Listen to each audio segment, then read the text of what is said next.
c'est Julie du cabinet Essentiel et j'accompagne les femmes RH à s'affirmer et à prendre confiance en elles. Alors, cette semaine, on va parler de l'impact du cycle menstruel. En fait, pourquoi je fais cette vidéo? Parce que j'ai lu un livre qui s'appelle La Lune Rouge de Miranda Gray, dans lequel, en fait, elle explique que notre cycle est divisé en 4 parties. Je vous présenterai plus en détail les 4 parties, mais en fonction de ces parties-là, en fait, du cycle, on va ressentir des énergies différentes. Et moi, j'ai adoré ce livre. Après, bien sûr, j'ai pris des notes sur mon propre cycle pour observer l'impact de ces énergies. Et ça m'a vraiment permis de déculpabiliser et de m'organiser un peu différemment en fonction de la partie du cycle dans laquelle j'étais.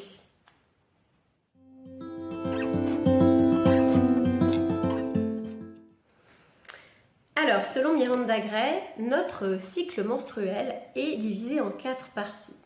La première partie, donc du 1er au 7e jour, correspond à la phase de la sorcière. Ce sont les menstruations.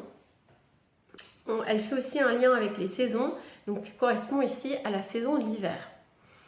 Ensuite, la deuxième partie du cycle est la phase de la Vierge. Donc c'est la phase de préovulation, donc du 7e au 15e jour. Donc c'est la phase du printemps. On passe ensuite à la phase de la mère, donc c'est la phase d'ovulation, donc du 15e jour au 22e jour à peu près. Et ça correspond donc à la phase de l'été.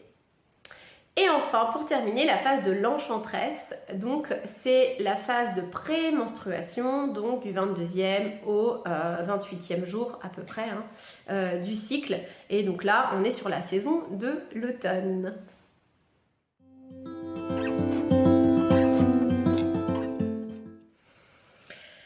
Alors, la phase de la sorcière. Alors, déjà, le nom nous donne quelques indices.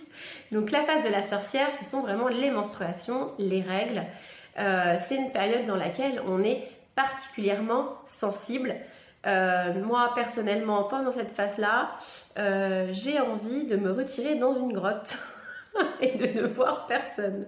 Alors j'exagère, et puis en plus c'est un peu compliqué, parce que voilà, bien sûr je ne peux pas le faire, j'ai des enfants, je ne peux pas les mettre dehors non plus, mais c'est vraiment dans une phase où on va avoir envie, besoin, j'ai envie de dire, de ralentir et de limiter un petit peu plus les interactions. On va être plus dans une posture d'intériorité que d'aller vers l'extérieur. On a plutôt envie d'être seul avec nous-mêmes pendant cette phase-là. Donc c'est pas toujours possible.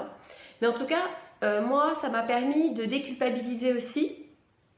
Parce que pendant cette période-là, je suis plus irritable tout simplement, plus fatiguée, je suis moins patiente donc avec les autres, avec mes enfants. Et du coup, c'est vrai que ça me déculpabilise un petit peu. Alors, là aussi, c'est intéressant quand même, c'est que dans chaque phase, on va avoir des énergies qui sont différentes et on va être plus à l'aise dans certaines activités, on va dire. Par exemple, la phase de la sorcière, c'est vraiment le moment où on peut être dans la réflexion. En fait, nos capacités mentales sont amplifiées et on va être dans l'analyse, l'évaluation et notamment la planification. C'est le moment, par exemple, de planifier vos projets, voilà, cette phase-là.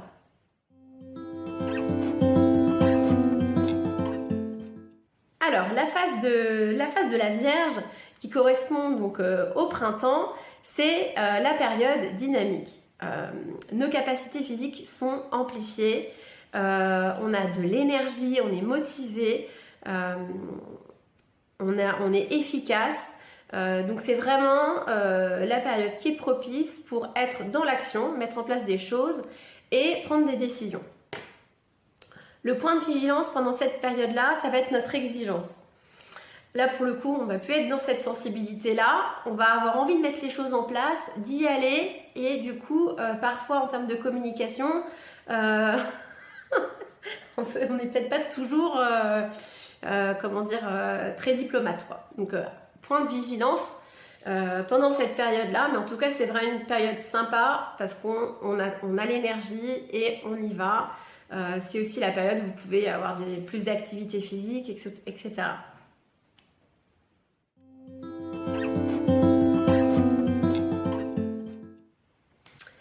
Alors, ensuite, on est sur la phase de la mer, donc qui correspond à la phase de l'été. C'est une période dans laquelle on va être très expressive. C'est vraiment la phase propice pour le relationnel. On est dans cette phase-là, vraiment tourné vers les autres. On a envie d'aider les autres, de s'occuper des autres, voilà. Contrairement à la phase de la sorcière où on va être plutôt en retrait et tourné vers soi, là on est vraiment tourné vers les autres.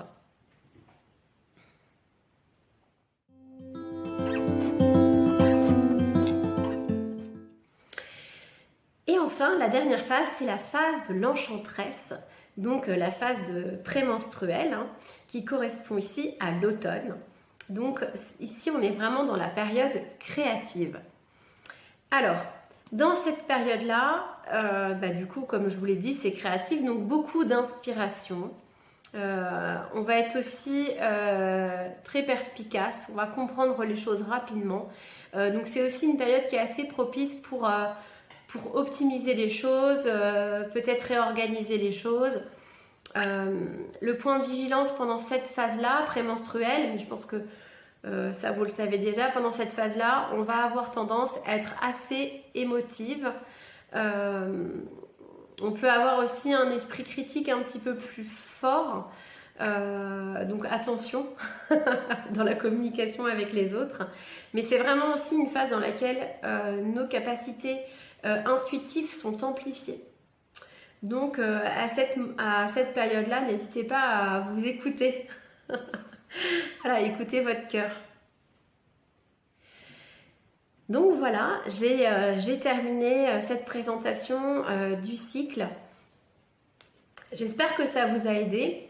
Moi, je vous conseillerais, c'est ce que j'ai fait, de tenir un petit journal pour essayer de voir un petit peu en fonction de votre cycle, comment vous vous sentez, dans quelle énergie vous êtes.